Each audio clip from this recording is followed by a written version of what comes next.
Hey guys, this is Chad Judice, and you're listening to The Art of Suffering. Our mess becomes God's message.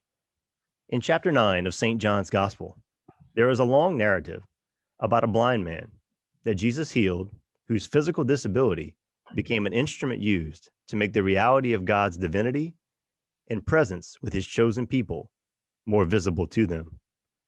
Following that supernatural event and the inability of Christ's opponents to thwart the reality of what took place, there were three specific reactions from three groups of individuals who were part of this event in the gospel.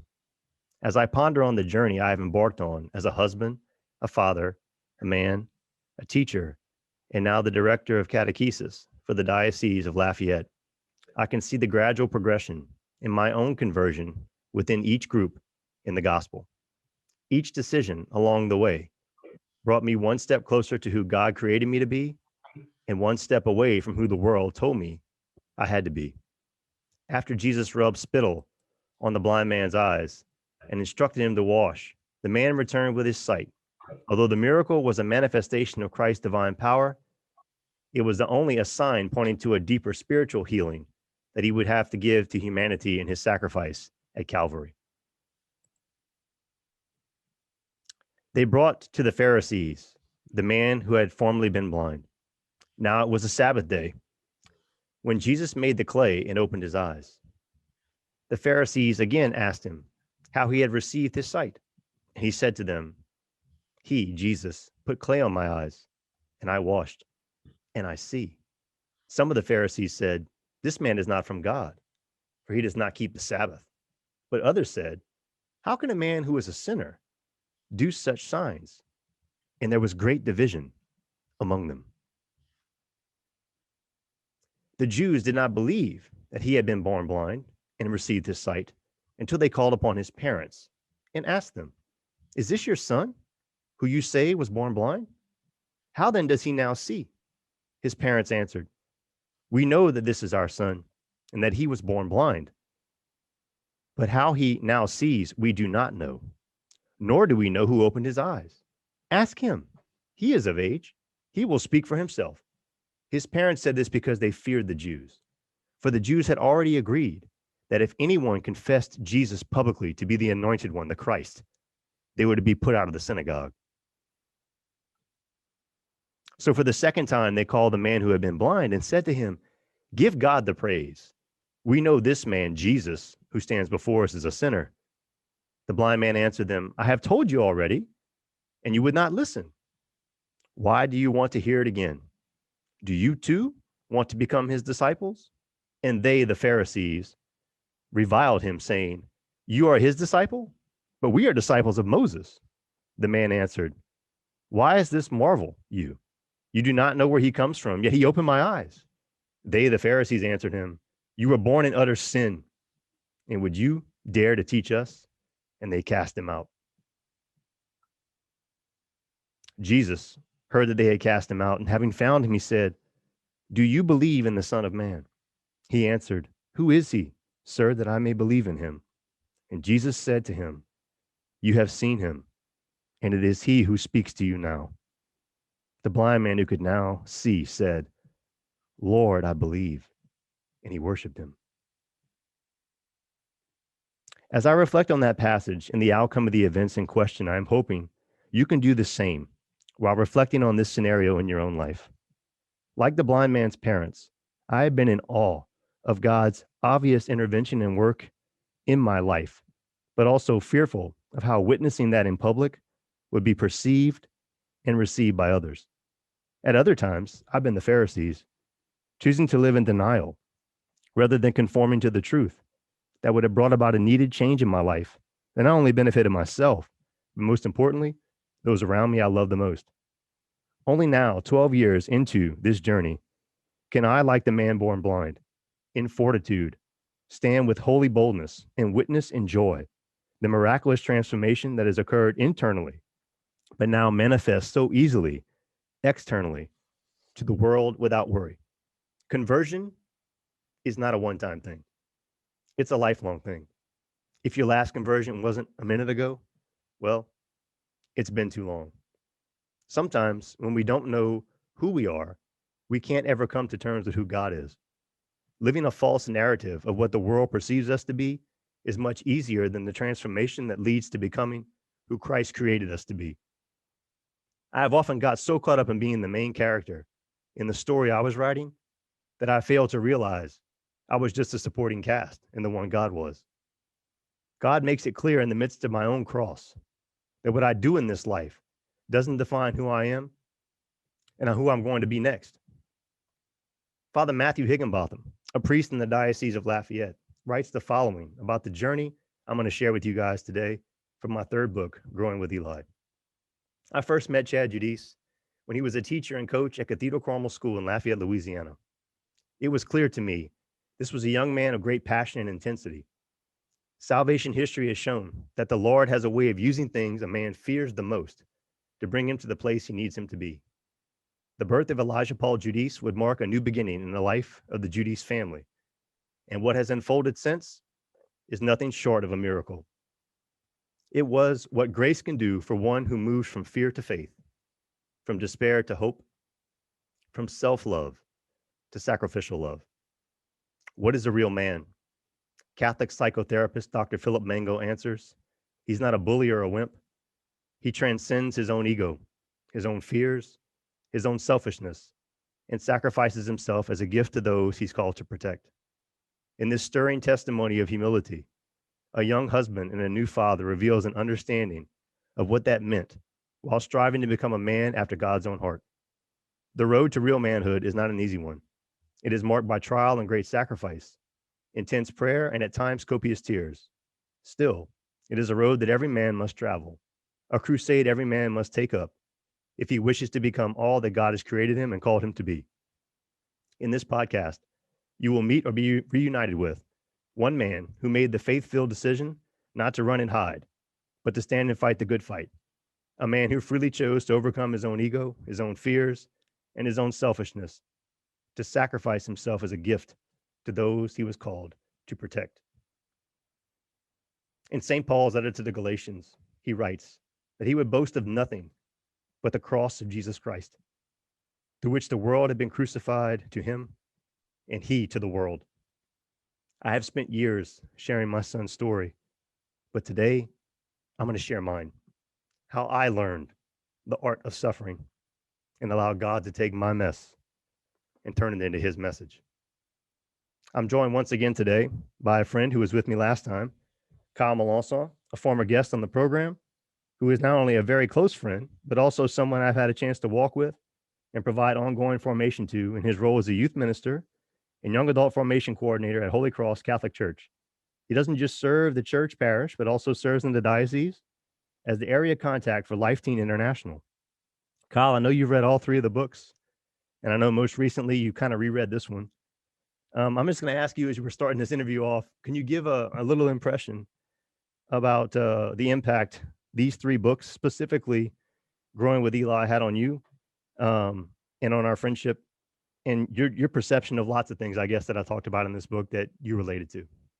Absolutely, man. So one thing that I'll share with the audience is that I read the books a little differently than most folks. Chad, our relationship really kind of grew as I got out of seminary. And by that time, you had already wrote Growing with Eli. So my mom read the first book, and I had heard of Chad Judice, but never really truly had the chance to read anything. So my first impression of you was actually reading your third book and then moving backwards and going back to the first book. So I had a different perspective maybe than most folks who followed you from the first book to the second to the third. And so I want to share this with the audience. Reading the third book, for me, it touched me with your profound humility, your ability to be vulnerable with your audience, that your readers, to share some real life struggles. And I know, Chad, maybe you can elaborate. I know just recently you had to take Eli to the hospital, this week, and not very many parents know what it's like to have to be able to have to bring, children to the hospital on a regular basis, but you can speak on that, whereas other people maybe can't. How's he doing? He's doing pretty good. I mean, like you said, he's going to be 12 in February. He's had 5 brain operations. He had one major operation in July of 2020. We're recording this in December of 2020. I'm kind of dating it saying that, but that's when we're recording it. We're in the middle of the season of Advent, and it is a penitential season. And what my son does oftentimes is he gives me lots of chances to renew my commitment to penance and my commitment to reparation, even though I've had a conversion. I understand that there's still temporal punishment, right, for the remission of a committed sin. And if we don't deal with that now, we're going to deal with it in another state of being, in the next life. And usually, that's what the purgative way is. And it starts in this life and it can continue in the next if it hasn't completed its cycle here. He had a surgery on his stomach, and we had a complication from that surgery in July. We've had a couple of them. He's had to go back a few times. We were waiting on one device to be implanted from the first surgery, and the temporary device that we had twice came out twice. So on Saturday night of this week, I was giving him a bath at home, getting him ready for bed, and we had to get in the car at 8:30 at night, drive to New Orleans, and we got there around 11 o'clock. I left my two other children with my in-laws, and my mom and dad were on standby back in Lafayette. And he was in the emergency room until about 2 a.m. We got into a room, didn't go to bed till almost 3 a.m. Woke up at 8. They came in and looked at him. They didn't have the device in. They had ordered it. They had ordered it specially for him, and we had to put a temporary device in once again. We drove home on Sunday to get back home, and then we waited for them to call us this week to go back in. And Tuesday morning, we ended up going back when the part came in, or the device came in, so the radiologist could insert it properly. And we didn't get it to see them until about 4 p.m. on Tuesday, and we got home around 8:30 on Tuesday night, and I was back up, at 4 a.m. at the gym on Wednesday and back at work yesterday. So, Wow. now I will say this: I have a Facebook page on for altar page, and I have a lot of people that have been following me. I got about 2,000 followers, which is kind of minuscule compared to a lot of other people, but for me, I feel like it's pretty good in the local area. And every time I put something on there about him and him needing prayer, it's amazing to me how quickly it spreads. I mean, I looked at it like an hour or two after I put it up, and it had reached 800 people. Then the next time I looked at it, it reached almost 1,300 people, and now it just multiplies so quickly. And there's so many people praying, and I know that's what carries Ashley and I. Yes, granted, Eli has been through a lot, in his life, but I think sometimes people lose sight of how much his caregivers have been through. And people always ask me, "Hey, man, how's Eli?" And I really appreciate that. Um, but the question they should be asking most of the time is, after 12 years of carrying that cross, how are you and Ashley? And not many people ask that question. Dude, that is such a profound thing, and I feel like that's why this book, I think, it's almost your story in this particular book, and that's what I grasped from this.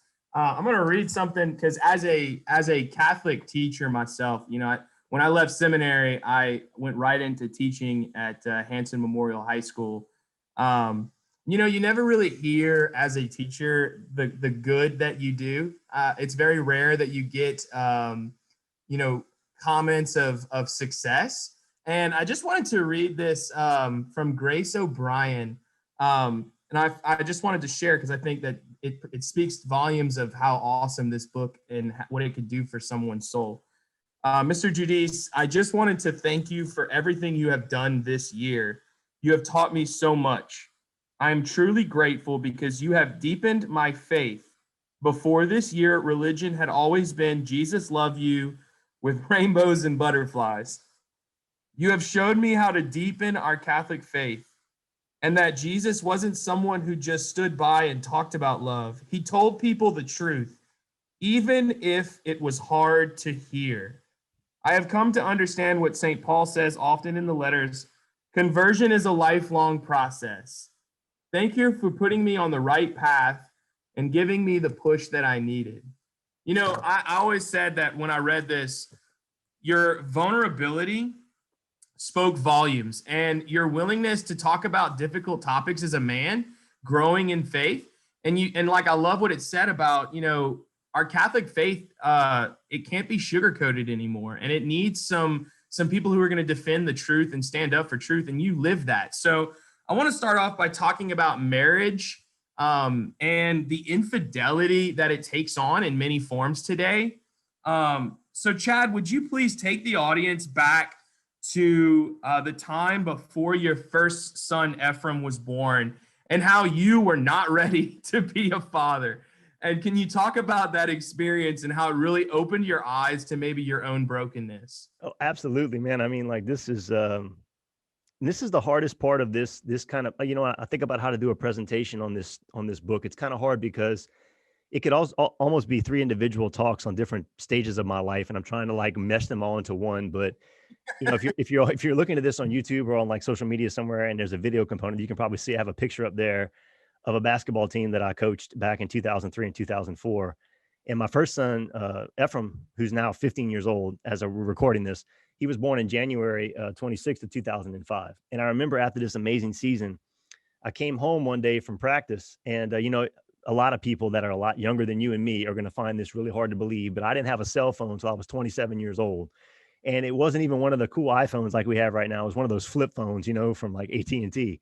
And I only agreed to get it because at the time, my wife at the time was pregnant and she was waiting on going into labor. And of course, if I was at practice, and my life revolved around myself at the time, it revolved around what I was doing as a teacher and as a coach. And my family or my wife and Jesus were part of my life, but they weren't the foundation of my life. And that was really the problem. I didn't realize it at the time, but that's where I was at. So I came home one day and we had been talking and talking and talking, about, we'd been trying for a while and nothing had happened. And, I came home and she'd always told me, I always said, look, I'm not getting a cell phone until I actually need one, and I have to have a reason to have one. So I got home and we're going to go to one of my fraternity brothers' weddings in Baton Rouge. And I got hit with a brick that I wasn't like expecting. So when I walked in the door, she walked up to me, man. She was all made up. She looked really nice. She can't give me a big kiss. I sat down. I was like, oh, this is nice. And then she handed me like this toy cell phone, right? And it was a baby toy. And it was like, it was ringing and it did not register with me like at all. So I'm sitting in the chair and it starts ringing and it opens up and I looked at it. I was like, what did you give me this for? This is something for a baby. And she just kind of looked at me and she smiled. And then it clicked. Oh, she's pregnant. And dude, I mean, like, Kyle, when I tell you, you're 27 years old. You've been working at a steady job for 4.5 years. Your wife has a career. You're in your house. You trying to have a baby. You think you're ready for a baby. But for the first time in your life, when you hear those words from your wife, I'm pregnant. I mean, I started to cry, like cry. And I'm assuming my wife thought when I started to cry that those were tears of joy. But I'm embarrassed to say that they were tears of anxiety, of fear. I mean, I wasn't ready to have a baby, man. And, sometimes we can continue to function in the reality of something, but we have to deny it in order to keep going because we know if we acknowledge it, it's just going to be too difficult to deal with. Which shows you the progression from this point to the point when I found out about Eli, right? Because I embraced that immediately. But in this pregnancy, I didn't because everything was still about me. And I kind of say I was a lot like the prodigal son, like I ran away and I got scared. And, as being a very, very prone guy to physical fitness and to image, as my wife's body began to change in the pregnancy, I struggled, man. And I really did. And I would go and I needed to be affirmed, like, but I was looking for affirmation in all the wrong places. And it was selfish and it was effeminate.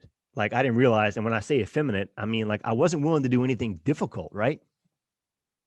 For the benefit of somebody else. I was willing to be effeminate in the weight room. I was willing to like do tough things to have a good physique. I was willing to do tough things as a basketball official to be one of the best basketball officials I could be. I was willing to do that in any other aspect of my life except my spiritual life. I was a spiritual wimp when I started this journey. I was the most effeminate man you could have met, and the world revolved around me. Even though I claimed that everybody else around me was my world, it wasn't. I mean, it was like a facade, because deep down inside, if it would have been, I wouldn't have reacted that way. And when you're a man and you have a very intimate relationship with your wife, and that's a healthy part of your marriage, as it should be, and all of a sudden, you, from selfish reasons, decide to cut that off because it's not the way you want it to be. Totally selfish, right? And then after the baby comes, you have this moment. I wrote about this in the book. I had this epiphany, right? Like it's a picture right here. If you're watching this on you can see my first son was born in my arms, man. And when he was born, I was so overwhelmed. Like I always understood the idea of like, when they told me God the Father loves you, right?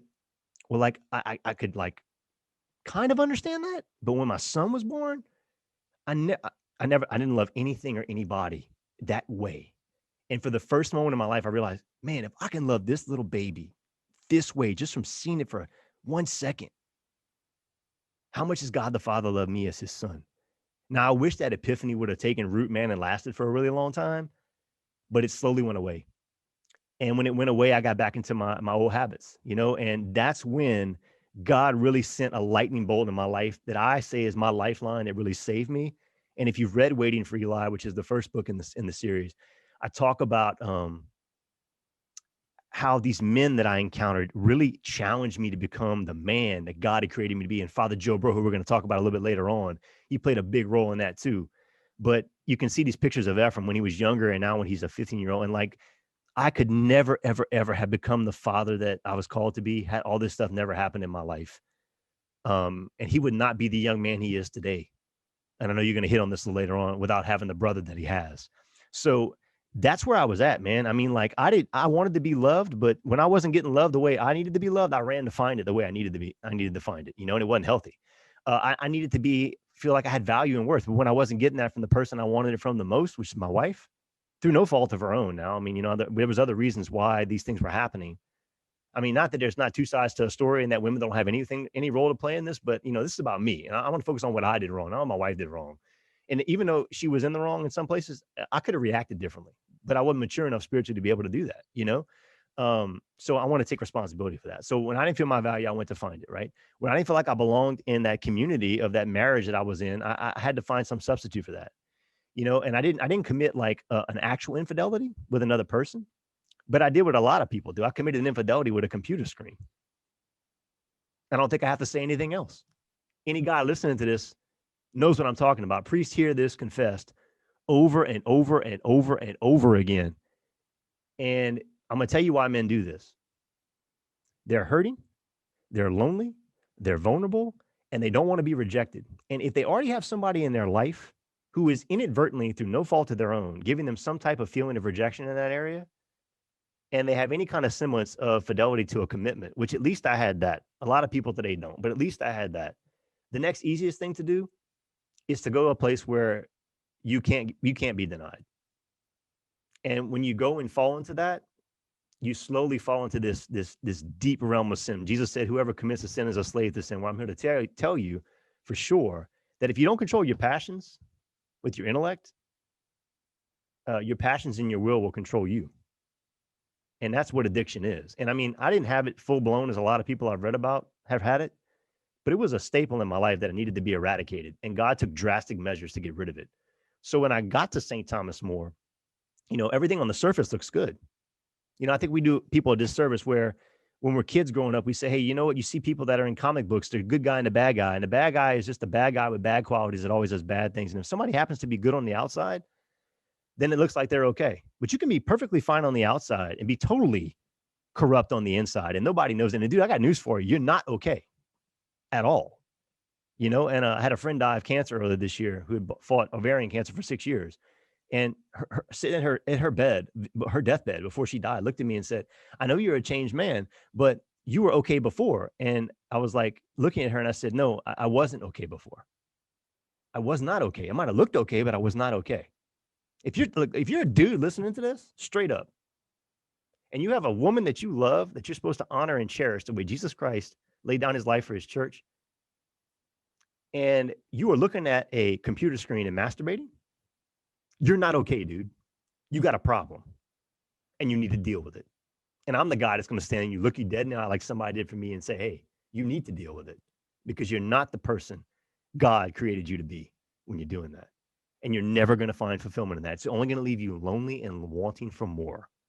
And that is not your identity, dude. And oftentimes we fall into this false narrative that our sin defines who we are instead of us being children of God. And as I said later on, Father Joe Bro, who entered my life with these men, I'll put a picture of him up here. This is a part of the story I don't share a lot when I do Waiting for Eli. As I went to this table with these men, first of all, John Listy played a huge role in Waiting for Eli. He's one of my best friends. But all these men up there, and you know a lot of them, Kyle, from the ministry work you do in the Diocese of Lafayette. At the time, we just all happened to be at STM, and we were all together. And man, when I went there, I was definitely uncomfortable. But I went because John was my friend and I trusted him. And we talk about Sherry Weidel. I know how much you love intentional discipleship. I went from a guy who was trusting these guys before trusting God to being curious about what they had, because I knew they had something as men I didn't have, and man, I wanted it. And then I was open to receiving it. So here's how the openness led to the encounter, right, that I wrote about in Waiting for Eli. We used to gather on a monthly basis. And at times I would tell them how Ashley wanted me to have another child and that I really wasn't ready for it. And John, at the same time, simultaneously had asked me to be involved in campus ministry at St. Thomas More.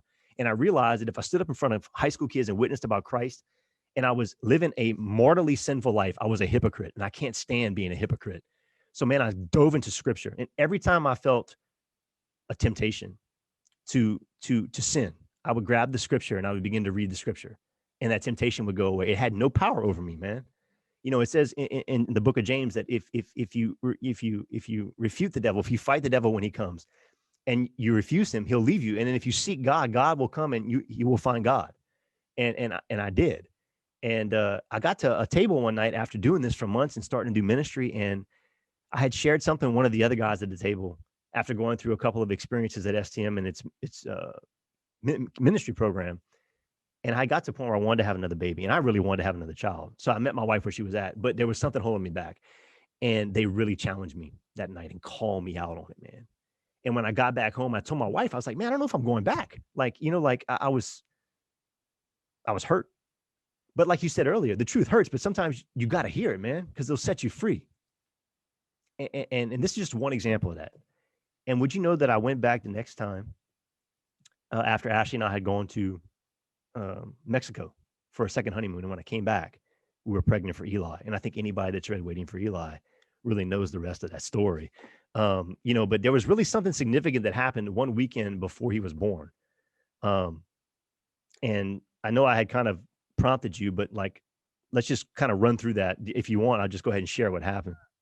I would say, obviously that's that, we always talk about Eli being, the saving grace in your life, the moment of the epiphany, the awakening, if you will. You had a moment of clarity, in Mass with Ephraim the weekend before Eli was born. Yeah. And it was from the diagnosis on September 30th of 2008. Right. And it was in that ultrasound room where not only the great act of God's judgment on your spiritual state at the time, but also his great mercy for your life. And so I want you to share that aspect of the story. Well, it's true. Like a lot of people think, God is a God of love and God of mercy. He is, but sometimes his mercy comes in justice, and his justice comes in our life when we're in the depths of sin and we just still blind to it. We don't see it. And sometimes, you need a St. Paul moment. You need to be knocked off your horse on the road to Damascus, man. And here I was, excited about a baby. Took me a long time to get there. Some of the selfishness, he had certainly chipped away at a lot of the selfishness at this point, because I couldn't have done what I did next and surrendered the way I did if I hadn't come to at least encounter him in some way, shape, or form, right? But I'm sitting in the back of St. Alphonse in the vestibule of the church, and there's these two glass windows, right? I'm knelt down. I'm holding my son, Ephraim, who's 15 now. He's about 2.5, 3 years old at the time. He's sitting in front of me. I got him in his arm. Ashley's at work. And I'm praying in my mind. It's the week of the ultrasound. When we get before I got the diagnosis, I didn't know the diagnosis would come, but it came the week after this. I'm holding him, and I looked into the mirror and I said, looked into the altar, looked at the crucifix, and I said, Lord, I know this child's going to be okay. He's going to be healthy, because you know what I can and I cannot handle. And lo and behold, the next Tuesday, it was a Saturday afternoon. On Tuesday, it was September 30th. We went in, and of course, we found out in the ultrasound that he had the diagnosis of spina bifida, and that's that neural tube defect that happens in the first 6 to 8 weeks of pregnancy. And like I said, it's debilitating. It's going to have a huge impact on the quality of a kid's life. And more stunningly, the projected quality of life is so bad that, as I've said so many times before, people are probably sick of hearing it, 80% of the people who get this diagnosis at this point choose abortion. And, my journey at this point, I hit rock bottom. And, I realized he was God and I was not. And for the first time in my life, I realized I can't fix this, man. Only God can. And even though I still had a very shallow understanding of what a relationship with God was like, at least it was starting. And I took a very shallow prayer to him.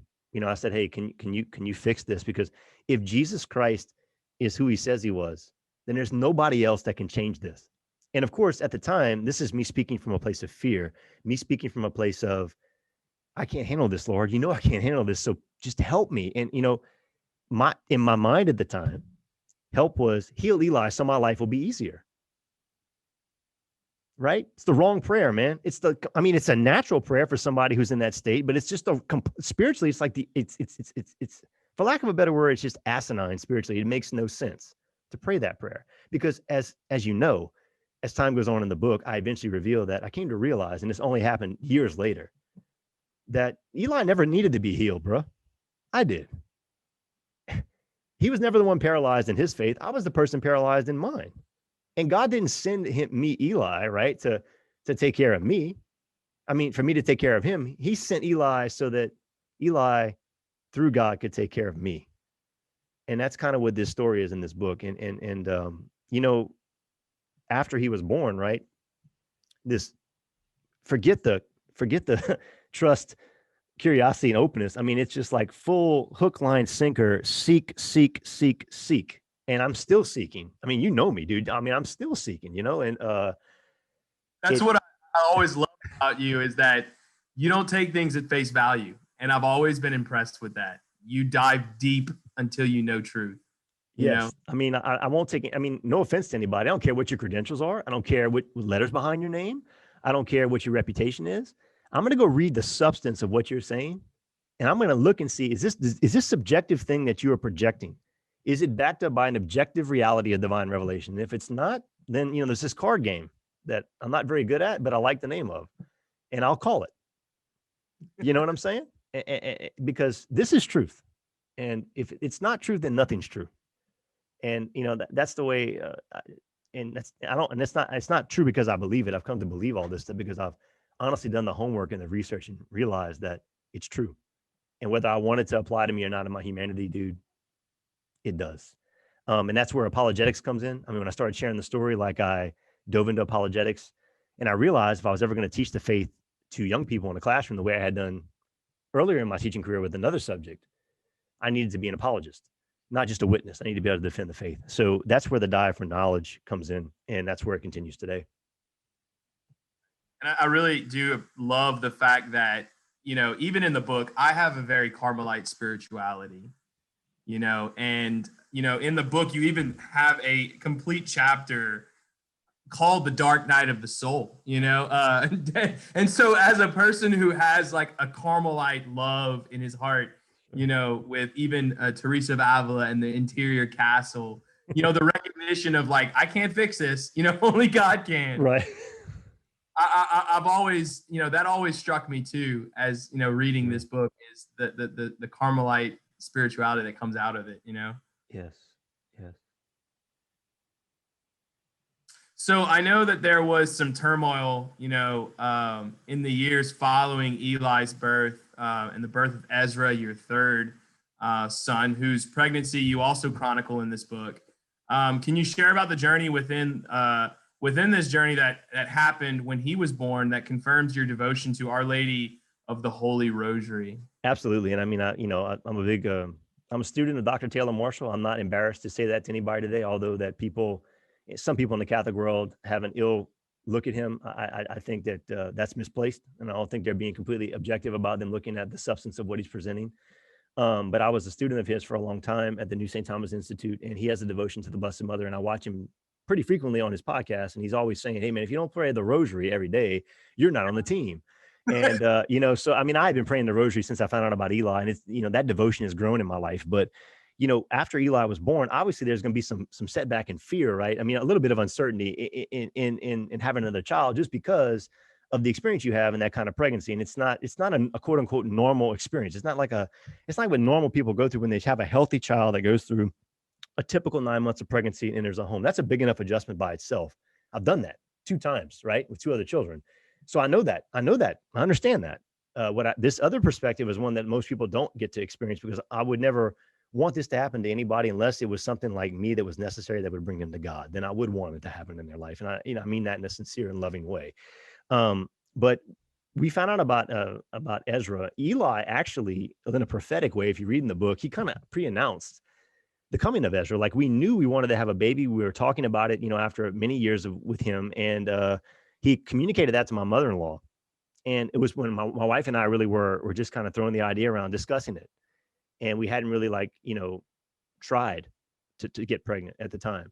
And we practice natural family planning. I'm going to talk a little bit about that later on in the talk too. But just so people don't think I don't use contraception. I'm a full blown Catholic. I'm in full communion with the Catholic Church. So, but you'll come to find out that what's really cool about NFP is that it's 99% effective in planning and postponing a pregnancy. But there's always that 1% chance, right, that you miss something, right? You miss a sign, but here's the thing. It's never an unwanted pregnancy. It's an unplanned one. And he was never unwanted. He was just unplanned. And he came along all of a sudden. And I was in the midst of trying to figure out whether I wanted to stay teaching, try to continue my speaking career. What did God want from me at that moment? Of course, he threw a baby in the mix. And I was like, God, you really can't honestly want us to have a baby right now. And of course, you tell God your plans, he laughs. So my wife gets pregnant, right? And I was at giving a talk in Wichita, Kansas, and somebody asked me that question. I said, there's always 1% chance, that we're always open to life. And boom, the next month, I'm getting ready to go to Texas to give a presentation on an airplane on a Friday morning. And, when you do NFP, like, everything, your wife's cycle, everything you need to know, right? When she's late, and like, so I walked in and I asked her and, she's like, nope. And she walked past me and I kept prodding her. I was like, she just stopped in the middle of the hall. She's getting ready for work. And she's like, you really want to talk about this right now? And I said, yeah, I do. She goes, I'm pregnant. And dude, I was just like, I knew it. And, that morning working out at Reds, I'd seen a really pregnant woman at Reds when I was working out with her husband, and I was just kind of like, Lord, you can't know. And then I got home and boom, there it was. So, and this is the year I'm going to Washington, D.C. to give the keynote address at the National March for Life for the Archdiocese of Washington, D.C. on Eli's story. I got all these trips planned to go all over the place that I'd been asked to go after being able to appear on EWTN a couple of times, got a little publicity for the story, and it was helping pay Eli's medical expenses. So, we get to the ultrasound and everything comes back okay. But my mother-in-law went to my wife and said, listen, the doctor wants you to pick a specific day to have the C-section because we had complications in the other pregnancy. She had to pick a day to have a C-section instead of a natural birth. So she picks July 16th, right?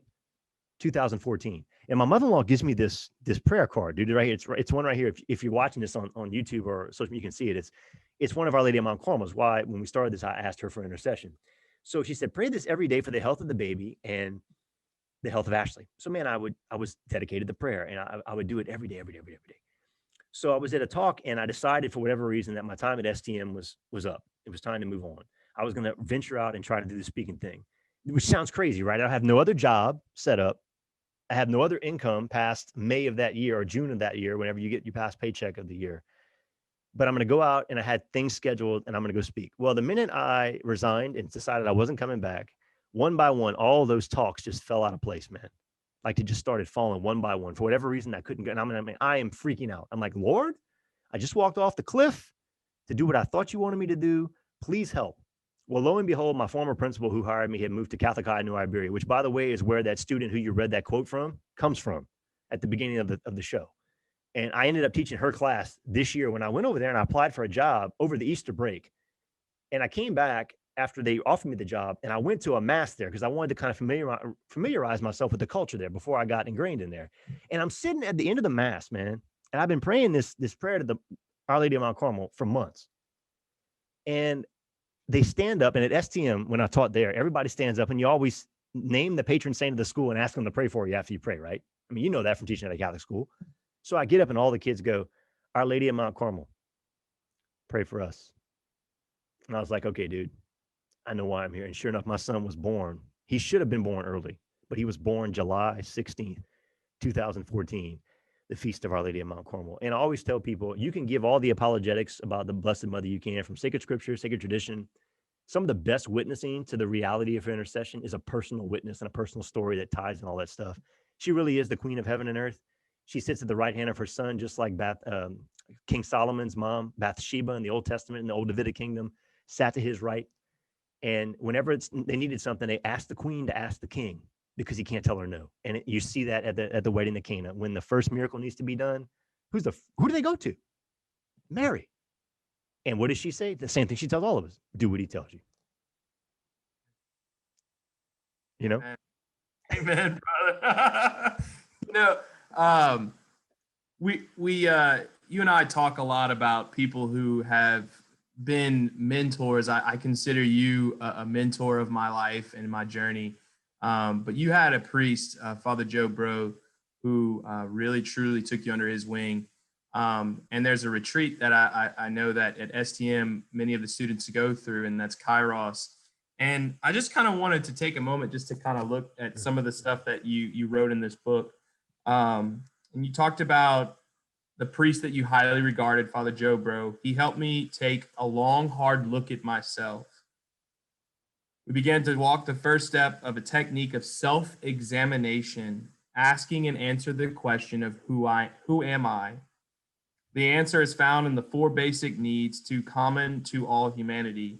All humans need to receive and give love, to feel some sort of worth or value, to feel that we belong to someone or something, to have personal autonomy, something that makes us unique. And I really grasped that. I really kind of drew to that. I know that they kind of consider Father Joe Bro the Rafiki, like Right. so, and that's a character from The Lion King, for those of you who don't know who Rafiki is. But can you share a little bit and speak on Father Joe Bro, God rest his soul, and the conversion that he played for you? Yeah, Father Joe Bro, my formation really began in my walk in my faith with him. And he was such an amazing guy. And you're right, he is like Rafiki. Simba, in a way, in The Lion King, falling into fear in a situation he's not prepared for, losing his father unexpectedly. He forgets who he is. He forgets he's a child of the king, right? And he runs away and he tries to like re-identify himself with all these other people, or all these other animals that are not like him. And they don't have the same purpose he does. But he's searching and searching and searching. And then there's this lovely woman who eventually becomes his bride, right? Who comes along. And then, of course, she kind of like challenges him a little bit about that. And then just when he needs to turn around and go back and face himself, he encounters Rafiki, and Rafiki reminds him who he is. If you've seen The Lion King, I'm sure you've seen the scene that I'm talking about where, he makes him go look in the water and says, I see, I see your father. You see, all I see is me. He goes, no, look harder. And he says, he lives in you. And Kairos, I actually had an opportunity to run it. After I had attended it a couple of times, I had a chance to be the guy who facilitated it with Father Joe. And if anybody's been to a Crescia retreat, which is run by Father Ted Broussard, ironically, the priest that married Ashley and I almost 20 years ago, he's at the Crescia Center now, and he's just a fireball. He's great. I mean, he's perfect for it. And, it's a modified Crescia for young people, and it's powerful because it's pure on pure ministry. And Father Joe was so instrumental in that, not only with me, but with so many other people at St. Thomas More. And, when I gave a talk to some young people at a confirmation retreat that you and I participated in the diocese last year, I wanted to bring this aspect out because even though it's a lot of psychology, it's also part of theology of the body. We kind of forget that we're a child of God. And when we're a child of God, we're a body soul composite, and our body speaks a language, and that we're a gift to be received, not a thing to be used. And we live this lie. We want to receive love, and we want to give it away, but we don't receive it the way we want. We go act out, we go sin so we can be noticed and we can be loved. We find our value in being able to do that because it gives us this autonomy, this identity, right? Like for me, it was perfection and control, just as an example. Okay. If I didn't do something perfectly, I wasn't lovable. And if I wasn't the guy who was in control of the situation, I didn't have an identity. So who am I? I played basketball. I got hurt my sophomore year. I kept playing anyway. My junior year, I had a run in with my coach. My whole life, my identity was basketball. Like, that's not who I was. It's something I did. But I could have never told you that till I met Joe Bro. And I could have never understood that my value, my worth, my autonomy, and my belonging comes from the fact that I was made to receive love from God and give it away. That that I belong to God and God alone, and that I was made to do something nobody else can do. And that's where my worth and value comes from. And that's who I am. And this retreat kind of takes you from identifying yourself in sin to identifying yourself as a child of God. And then walking forward, how do you walk in a fallen world that you used to live in this false reality of and actually live in reality in? Every day moving forward with the help of sanctifying grace, which we say in the Catholic Church comes from reception of the sacraments, an active prayer life, going to confession, attending mass, reading scripture, knowing the Bible, knowing the person of Jesus Christ, and have your life centered on him. And of course, since he's a reflection of the inner life of the Trinity, which is a reflection of the family, right? It's an internal exchange of love, right? Self-giving love between three distinct persons: Father, Son, and Holy Spirit, a lover, a beloved, and then the creation of the beloved into a third person. Sounds like a man and a woman, a beloved and a lover and a beloved, who come together, and then 9 months later, their love becomes so real it creates a third person. It's the invisible sign, right? The visible sign, excuse me, of the invisible reality of God's self-giving love in the world. All these things, Christ the bridegroom, right? The church, the bride, the two become one. Which, by the way, is why women can't be priests. It's a theological impossibility because it's divine revelation, and we claim less authority in the Catholic Church by sticking to what Jesus revealed than anybody else who decides to do something completely different. So all of these questions are answered for me in my mind and make this subjective thing that I experienced in my life with Eli, right, become this objective reality. Like, my subjective experience didn't validate the Catholic faith. My walk with Father Joe Bro and understanding and being led to, right, the beginning of the understanding of the objective reality of the faith is what verified what happened to me in my life. That was the biggest message I wanted people to walk away from this book with. And I wanted people to understand that you have to have a spiritual guide. So he was one of the first people in my life that did that for me. This is a picture of him in May of 2018 to the left. If you're watching this on YouTube or on social media, in May of 18, I left STM to become the director of catechetics. He had been battling cancer. He was doing really well. To the picture to the right of that is toward the end of his life with Coach Danny Broussard, who's been the basketball coach at St. Thomas More forever. And you can see that the cancer had taken a toll on him, but it didn't rob him of who he was, even though it was something he had to do and deal with. And I'll be eternally grateful to him. And I made him a promise that I would share that message with anybody who would listen to me, share it. And every time I pass it on to somebody else, like I'm doing right now, the sense of loss, the hurt, the pain that was there whenever he left this earth, it's gone. And I'm connected to him again, because we are really one body in Christ, dude. In the Eucharist, we're connected to Jesus Christ and we're connected to one another. And when one part of the body suffers, the whole body suffers. But when one part of the body is glorified, right, the whole body's glorified. This is a gift that is desperately needed in this country today. We don't know what it means to be human anymore. And the Catholic Church has the answer. And the more the world doesn't want to hear it, the louder we need to scream it.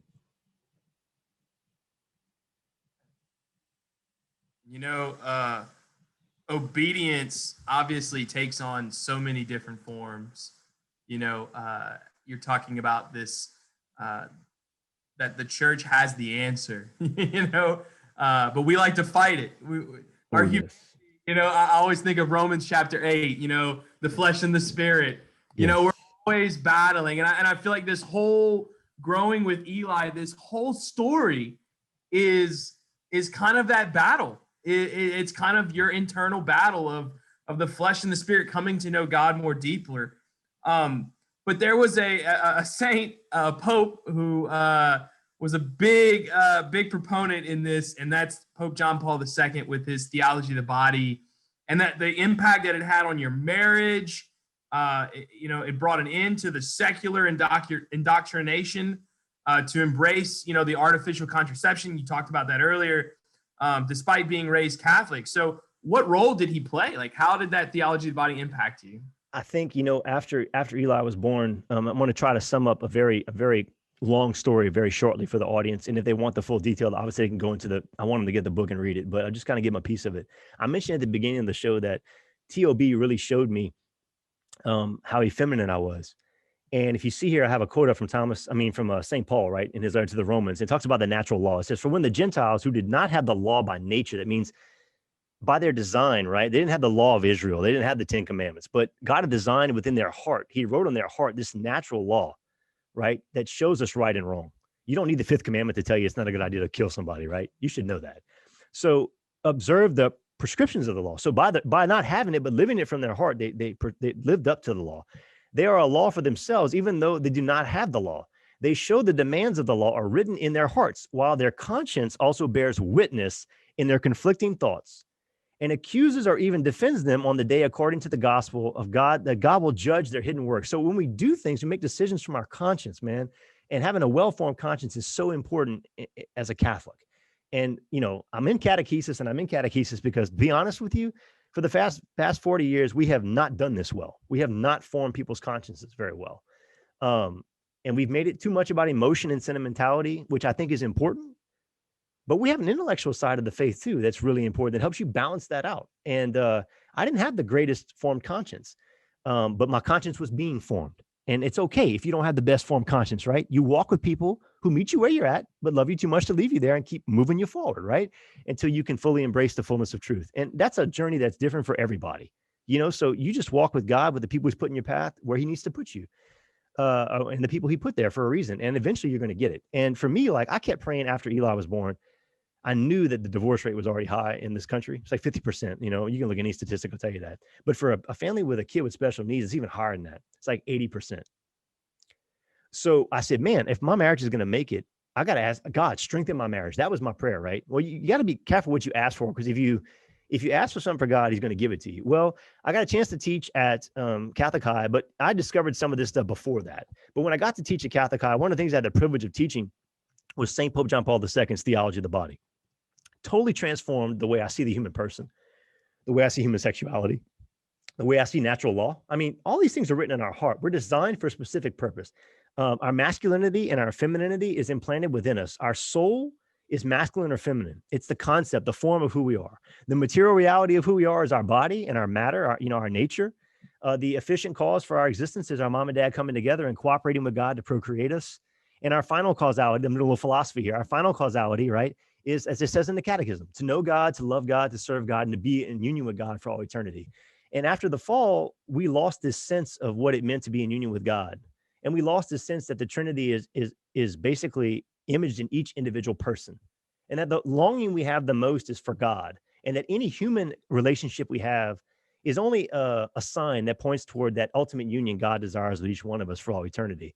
And John Paul II does a really awesome job in theology of the body of breaking it down from what he calls original man, historical man, and then eschatological man. And it's about the progression of the human person before the fall, after the fall, and leading to when we're going to be reunited with Christ again. And he does it based off of some quotes from Matthew's gospel, the one on adultery, Matthew 5:28, one on marriage in Matthew 19, another one on the resurrection in Matthew 22. And when I really discovered all this stuff, and knowing that my son, we had a higher chance of having a baby with a birth defect again, I wanted intimacy in my marriage, man. What God doesn't want, especially after you're hurting, you want to be one with, you want the conjugal life back, right? And I was willing to try to bargain with God. Don't ever do that, dude. It just doesn't work. I was like, it just doesn't work. So I kind of had done a little research. I came across a few things, and I knew God was knocking on the door, but man, my heart just wasn't ready to embrace it yet.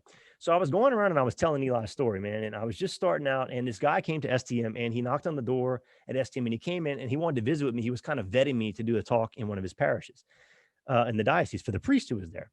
So I said, hey, let's go in the chapel, right? And let's go and sit before the Eucharist and talk in there. I couldn't think of a better place to have the conversation. Well, I walked in and there's this kid sitting at the foot of the tabernacle praying, and he's like, "There's a kid in here. You sure you want to talk?" And I'm like, "Well, yeah. I mean, whatever, So we walk in. He asked me two questions, which really caught me off guard because this guy didn't know me. Come off the street, we're kind of strange. This is the first time we're meeting. He says, "Do you believe in Rome?" Well, of course I believe in Rome. I'm a Roman Catholic. I mean, I said that. I didn't live it. I didn't understand what it meant to be in full union with Rome yet. I was learning. And then he said something that floored me in front of the kid. Do you and your wife use contraception? Kyle, when I tell you I was so angry, I was like, who's this cat think he is, man? I was like, walks in off the street, hadn't read a word I wrote, hadn't heard a word I have to say about my son, doesn't have any idea what my wife and I have been through over the past couple of months or any of my journey whatsoever. He's going to have the audacity to judge me, which of course is the initial response, right? Somebody says something you don't want to hear, and automatically, because they're identifying something negative that you do, right? They're judging you. So right here, I'm the Pharisees. Remember the reading at the beginning? Like I know it, but I just want to deny it because I don't want to do it. Like, God brought him in there that day to hold up a mirror for me to look at. And I didn't like the reflection staring back at me. But you know what? It was a lot easier to knock that guy out of the way and get rid of the mirror than dealing with the reflection staring back at me. But it pricked my conscience, dude. And when I went home, I dove into scripture, man. And lo and behold, I have on here Mark 10, 21, 22. Sure, people know the story, right? It's a rich guy. Goes ask Jesus, hey, man, I love the Lord, the God, my God, above all gods, above all things. I keep holy the Sabbath. I don't use the Lord's name in vain. I honor my mother and my father. I haven't killed anybody. I've done all the 10 commandments. What else do I have to do to get into heaven? And I love Mark's gospel because in this passage it says, and I love this, Jesus is not a wimp. Jesus is not a pushover. Jesus does not condone sin, ever. He does it in love, but he never condones. It says Jesus loved him. And if you look at this passage, just in the other synoptic gospels, it doesn't have that. In Mark's gospel, it says Jesus loved him. He said, you're a rich dude. You got a lot of stuff. Give it away and come follow me. And it says the guy went away sad because he loved his things more than he loved God. And man, when I reflected on it, I looked back and I said, holy shnikes. I've had that conversation with Jesus. I wanted to go in the chapel, right? I wanted to go in the chapel that day. I wanted to have the conversation in front of him. And the Lord looked at me and he said, I looked at the Lord and said, Lord, I just went through all this stuff with my son, right? I'm going out there. I'm putting myself out there. I'm telling this story. What else do you want from me? But there's one thing, Chad. There's one thing keeping you from being completely in union with me. Do you love me enough to give it up? Do you trust me enough to give it up? And, every time I turn on the TV or every time I go and look something up, I get NFP just slapping me in the face. So I'm not going to give a big exposition about NFP. I'm just going to give 4 talking points about why somebody ought to find something more out about it, okay? Here's 4 really cool things about NFP and how it transforms your marriage. First of all, it fosters communication and trust, and it allows you to exercise a love for your spouse that reflects the love of Christ. There's 4 things from Theology of the Body. It's a measuring stick. Easy way to see it is this. I don't doubt anybody loves somebody else when they commit an act of love toward them, okay? But there's human forms of love and there's divine love. And we're called to imitate divine love by participation in Christ. So if you're going to imitate Christ, the act of love needs to contain 4 things. And if it doesn't contain one of those 4 things, it's counterfeit. It's got to be total. It's got to be free. It's got to be fruitful. And it's got to be faithful. And if you go look up your marriage vows that you took when you got married, guess what? You read each one of those vows and it reflects all 4 of those things, dude. And that's exactly what Jesus Christ did on the cross. He held nothing back. He gave it totally up. It was spiritually fruitful, and he was consummating his marriage to his bride, the church, to beget spiritual children, just like we consecrate our marriage, right? In the conjugal act, and we beget a third person, and we give it a name, right? And then we have fidelity to it. It's till death do us part. So any act of love that eliminates intentionally one of those things does not reflect the love of Jesus Christ on the cross. It's a lower form of love. I don't care what kind of love. Objectively, it's just a lower form of love. And it is possible to love this way. And if you can talk about that kind of decision every month, imagine other things you could talk about with your spouse, right? It's 99% effective. Planning or postponing a pregnancy. You will not find an artificial contraceptive on the market that gives you that kind of guarantee, man. And then, lo and behold, I read Pope St. Paul VI encyclical Humani Vitae, which I think John Paul II, Carol Wojtyla at the time, Cardinal Wojtyla probably ghost wrote for him, because Theology of the Body comes right behind and explains why all the dissidents in this church who are opposed to contraception, and now every single Protestant denomination has fallen in line with that. There's only one church that still teaches the ultimate truth about contraception, and it holds the line on that, and that's the Catholic Church. It doesn't say everybody in the church lives that faithfully, but the teaching has been preserved in the Catholic Church, and that's part of the deposit of faith. And you read Humani Vitae, man, and you think about my situation with my son. You and I have been talking about it, right? I'm just going to read this one quote very quickly. If, therefore, there are well-grounded reasons for spacing births arising from physical or psychological condition of a husband or wife, the church teaches that married people may then take advantage of the natural cycles imminent in the reproductive system and engage in marital intercourse only during those times that are infertile, thus controlling the birth in a way which does not in the least offend the moral principles which we have discussed. You're not doing anything contrary to the design of your body. You're not preventing ovulation. Ovulation is not a disease. It's a natural function of the woman's body. And you're not closed to life. You're open to it. And you're still ordered toward procreation. Whether or not that happens or not is really left up to God, which is who it should be left up to, right? But if it is equally true that is exclusively in the former case that a husband and wife are ready to abstain from intercourse during fertile periods, as often as for reasonable motives, the birth of another child is not desirable. Okay, that's left up to the discretion of the parents. And nobody's judging your intent. This is not moral or amoral. I mean, it's not moral or immoral. It's amoral. It's just giving you a way to be able to know this definitively, right? And you make an intention decision from your formed conscience when you do it. right? And when infertile period reoccurs, they use their married intimacy to express their mutual love and safeguard their fidelity toward one another. In doing this, they certainly give proof of a true and authentic love. It's total, it's free, it's fruitful, and it's faithful. It never varies from that. The way I see my wife now, okay, I'm going to quote something from my book. I thought it was such a powerful line. When I stopped consciously objectifying my own wife, I stopped subconsciously objectifying every single female I saw.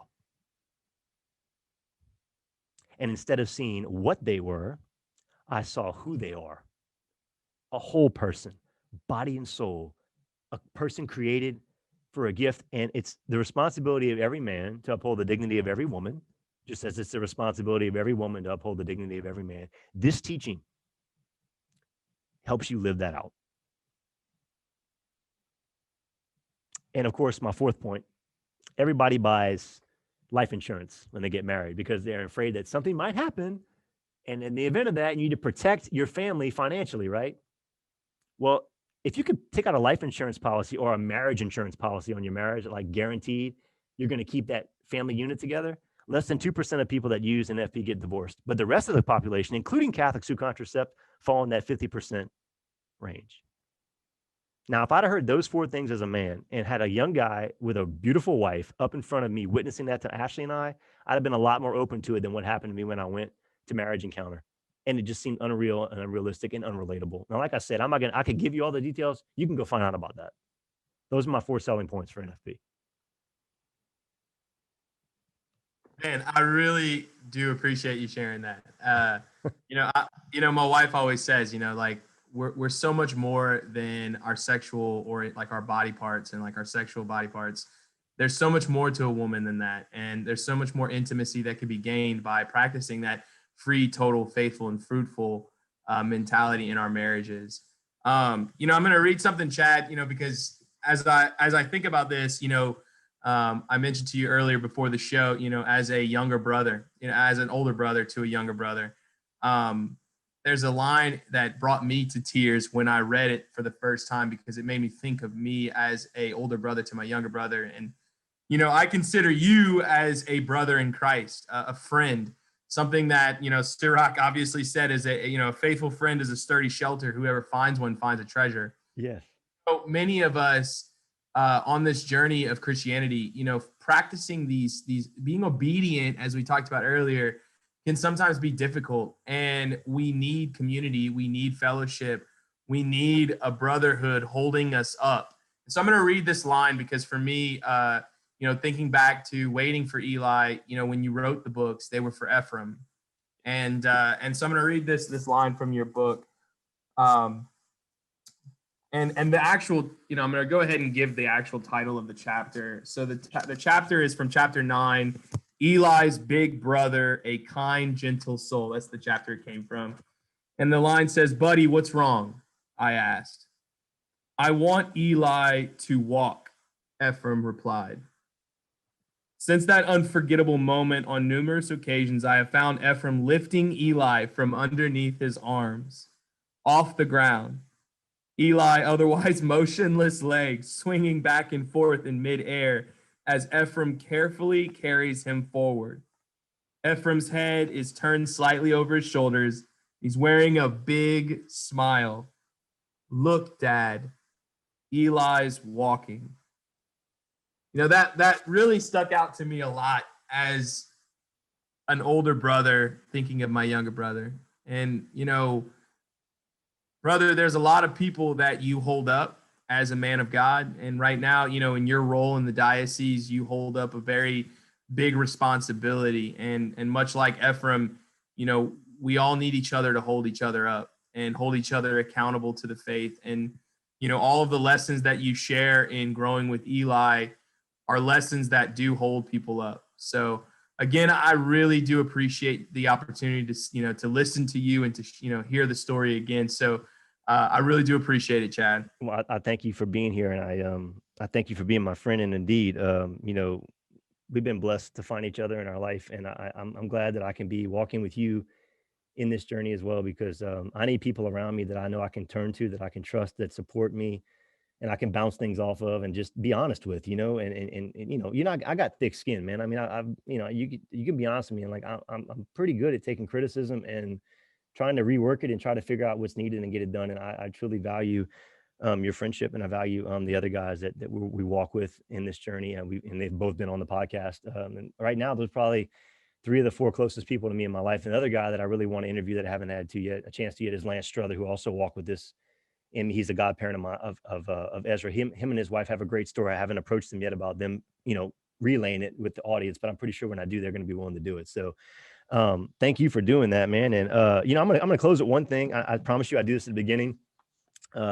Months ago I got a letter, and look, it's been 10 years since I wrote the first book, and I don't teach at STM anymore, but all three of the copies of my book are at STM's library, and there's an AR test, and the kids, and so I went to the dentist a while back, and the lady who cleans my teeth, she has a daughter who's in the Servitors. One of her daughters is in a religious life, the Kiefner family. You might know them. And then her little sister's there now. And so her mom gave me this envelope, and I've been waiting and waiting and waiting for months to open it, because something just told me, I've been planning these shows for a while. Don't open this and don't read it until you get to the third book, when you do the show on that. So 10 minutes before you and I got on the chat line this morning, I opened this thing up. I'm going to read it because it was so appropriate for this, and it was an affirmation that these books, their reach goes far beyond my lifespan. Do you follow what I'm saying? I mean, it's pretty humbling to know that you just cooperated with God by saying yes. And as I said to you at the beginning of the podcast, or maybe before we started recording, he's the author of this. I'm just the narrator. He wrote the story, man. I'm just one of the characters in it. Dear Mr. Judice, my name is Alexa Kiefner, and I want to share with you how I was impacted through your yes to the inspiration of the Holy Spirit to write these books, your personal biography of your life and your experience of putting faith over fear with your son, Eli. I went to St. Pius in middle school and always knew Eli. Even though I knew him, I never actually knew of his condition, his trials, and what he went through. Last year, my sophomore year, I felt the urge to start some spiritual reading again, but with school and extracurricular activities, I found it hard to do so. As Lent was approaching this year, the librarians had many spiritual books out on display. I passed by them and thought to myself how wonderful it would be to spiritually read and get AR points at the same time. It would be a win-win for sure. I gazed at the spiritual books on the display, and that is when I came across one of your books. Through St. Pius, I had known that you had written a series of books, but I never had a chance to read them. I had always wanted to know more about Eli and his family story, so I picked up the first book in your series during Lent this year. The first book was a quick read, and I discovered a lot of new information about Eli's condition of spina bifida, what your greatest fear was, and how you started to completely surrender and abandon your will to conform it with the will of Jesus. In the midst of the third quarter, we started our quarantine at home. One day, we were assigned to go to the library and pick new books to read during our time at home for the fourth quarter. Of course, I picked up your other two books. At first, I was concerned that I wouldn't remember any of the information from your books since we couldn't take AR tests at home. I addressed this concern with the librarians, and she told me to take notes on the book as I read. This was the greatest blessing. As I took notes on your books to prepare for the AR test, which turned out to be a huge essay, I found myself taking notes on people's lives who had been affected from Eli's story and who decided to change their life around. In addition, I recorded Eli's timeline and his appointments, surgeries, and so on, so I could visualize what he was going through and how God was working in the midst of all of it. Throughout the book, Eli's Reach, I was really captivated of your experience with a teenager named Adele, as she asked you, how do you know God is there? And you responded, God is love. I want to thank you for this insight. God mostly loves us through the other people and the love they show for us. God simply delights in us through others, and he makes his presence completely known to us in more ways than one, his physical presence. In chapter 7 at the LEF Award, you concluded a quote with Father Pedro Arrupe, what you are in love with, what seizes your imagination will affect everything. What we are in love with truly affects everything. Thank you for sharing this insight. As I find myself falling more in love with God, I'm seeing how spending my time with him and falling in love is affecting everything. She has it all in caps. I was also really touched that God used the witness of Eli to affect so many families and their decisions concerning their children in the womb. I love how in your book, you were open to being vulnerable and exposing your wounds and sorrow with the reader. I felt deeply moved as you and your family, especially Eli, encountered suffering. All I could do as I was reading every line was be in awe over the fact that God was giving you all of this suffering that would become redemptive and a chance to save souls. I was captivated while I was reading about your experience with Father Manny, because many of my experiences with him at his healing masses, as the Holy Spirit is quite a friend of his. I was captivated as you talked about Father Joe Bro and him being a spiritual father to you. I knew Father Joe Bro my freshman year at STM because he would so generously celebrate the Holy Mass each morning for us in the chapel. He heard my confessions many times and always ended with, "You be good now." In addition, I love how you shared your heart in the midst of surrender and turning your heart to our Blessed Mother. What a grace that was from her. Have you made the total consecration to Jesus through Mary? Uh, Disclaimer, yes. We just made it as a family. And what a grace it is to have Mary as our mother. She is our quickest and most beautiful intercessor for a son that she can never refuse. The path to heaven with her is easy, short, perfect, and secure. She's a necessary means for salvation. And on the feast of Mary, Mother of the Church, what a gift it is for Jesus to have given to us his mother at the foot of the cross so she can be our mother too. I want to thank you for sharing your story and for building up the kingdom here on earth. God is surely using all your gifts. Please be confident in my prayers for your family and Eli. If you can only imagine the many souls you and your family are saving through your yes to carrying your cross every day and joyfully suffering to make up what is lacking in the body of Christ. I pray that the Holy Spirit will continue to enlighten your mind to realize the fruits of your suffering and how many souls are being brought to sanctification and to salvation because of your joyful labor. After every cross, there is a resurrection. We are baptized into Jesus' death, but also into his resurrection. What a glorious day that will be when Eli and your family will see the fruits of your labors in your glorious renewed bodies at the eternal feast. Keep praying, sanctifying, and offering up all of your suffering for the conversion of sinners, world peace, and the souls in purgatory. Stay close to the Eucharist and the Immaculate Heart of Mary. Last but not least, challenge your family to pursue Jesus in a radical and saintly way. We need more holy men to provide and protect for our families, just like St. Joseph did. We're united in the Eucharist and united in prayer. Be a saint, Mr. Judice. Thank you again for sharing your heart in these 3 inspiring books and for conforming your heart to the will of God. Through his grace, he has been able to win so many souls for the kingdom through you. Peace in Christ, Alexa Kiefner. Wow. That's to echo Dustin Bertrand. That's what's up. I mean, let's go. How does he say? Let's go, somebody. Yeah, come on, somebody, right? Come on, somebody. Come on, somebody. No. I'm not sharing that to like boast myself up, but I mean, it was how apropos. I mean, everything we talked about in this talk, right? Just kind of got reinforced, and all that came out in those books. And to know that that kid's a sophomore in high school, granted, she comes from a very mature spiritual family, but still, that's what it's all about, man, for sure. Amen. All right, dude. Well, you know what? Thanks for being here. If you enjoyed the program and the story, share this podcast, give it a rating, leave a comment. And if you'd like to invite me to speak at an event, pick up a copy of my book, shoot me a message on social media, or go to my website at chadjudice.com. All proceeds from my writing and speaking do go to fund Eli's lifelong medical expenses. And I implore you, remember, we must boast most gladly in our weaknesses, so the strength of Christ might be with us.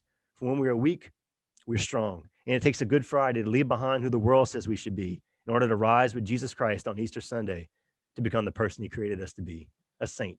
Until next time, God love you. The world it says give up.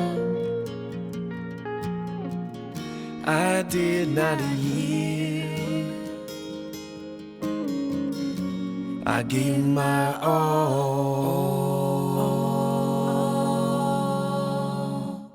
for your battlefield.